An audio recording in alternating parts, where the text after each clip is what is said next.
संविधान सभा में इस पर खूब बहस हुई थी। यह हमारे संविधान का अनुच्छेद 1 है और उसमें लिखा हुआ है, India that is Bharat shall be A union of states.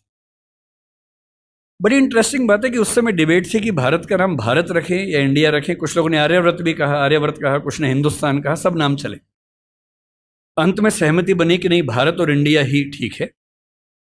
Nehru ji ने खुल के तो नहीं, पर नेहरू जी के पर्सपेक्टिव से जो बात वहां पर ज्यादा आई वो ये थी कि हमारे संविधान के बनने की प्रक्रिया में जो बहुत सारे एक्ट थे जो अंग्रेजों ने बनाए थे, जैसे इंडिया इंडिपेंडेंस एक्ट 1947 का है, 1935 का एक्ट था, उन सब में इंडिया का इस्तेमाल था।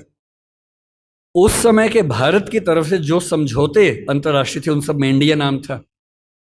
पश्चिम की दुनिया हमें इंडिया के नाम से जानती थी, अमेरिका हो, फ्रांस हो, कोई भी हो, सब इंडिया जानते थे।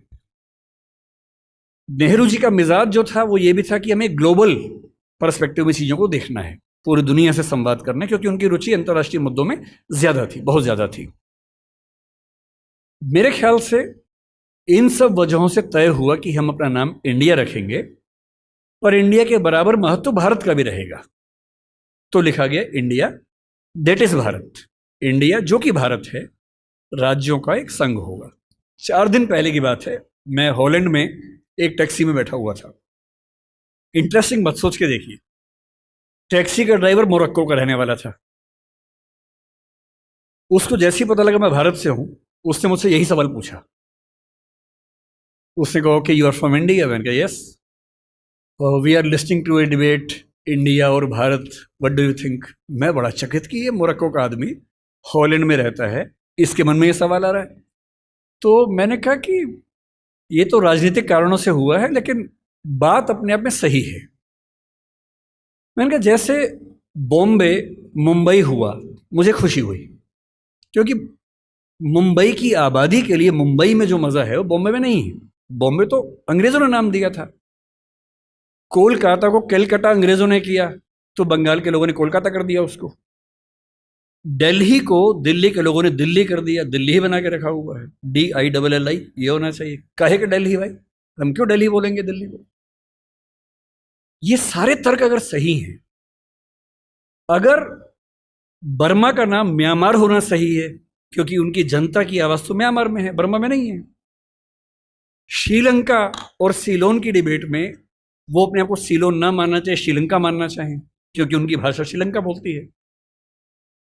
तो मेरे मन में सवाल बड़ा साफ आता है कि भारत इंडिया क्यों होना चाहिए। मैं फिर स्पष्ट कर दूं, मैं सरकार के पक्ष में नहीं बोल रहा हूं, मुझे उनसे रत्ती भर मतलब नहीं, मैं एक विचार की बात कर रहा हूं। और मैं जब संविधान पढ़ाया करता था, अनुच्छेद 1 पढ़ाते हुए मैं हमेशा बोलता था कि मुझे चुभन होती है ये पढ़ते हुए कि इंडिया दैट इज भारत। दोनों ही लिखने थे तो भारत दैट इज इंडिया कर देते।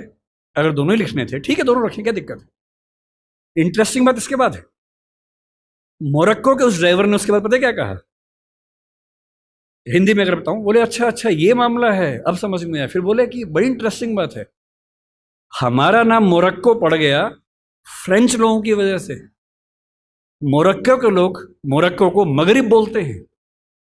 और जब मैं सऊदी अरबिया गया, सऊदी अरब के लोगों ने मुझसे पूछा कहां से आए हो, मैंने कहा मोरक्को। उन्होंने इस भाव से देखा कि मैं पागल हूं, बोले नहीं, मगरिब से आए हो। अगर मगरिब की आबादी खुद को मगरिब कह के खुश है, तो उसे फ्रेंच लोगों की वजह से मोरक्को क्यों कहा जाए? इंडिया शब्द वेस्ट ने दिया और बुरे भाव से दिया। उनकी नजर में इंडियन होने का मतलब है बहुत पिछड़ा हुआ होना, रेड इंडियंस, वेस्ट इंडियंस। तो आज ये क्यों हुआ, मैं समझता हूं कि राजनीतिक निहितार्थ है, और उस राजनीति में मेरी रुचि जरा सी भी नहीं है। लेकिन ये आज हो या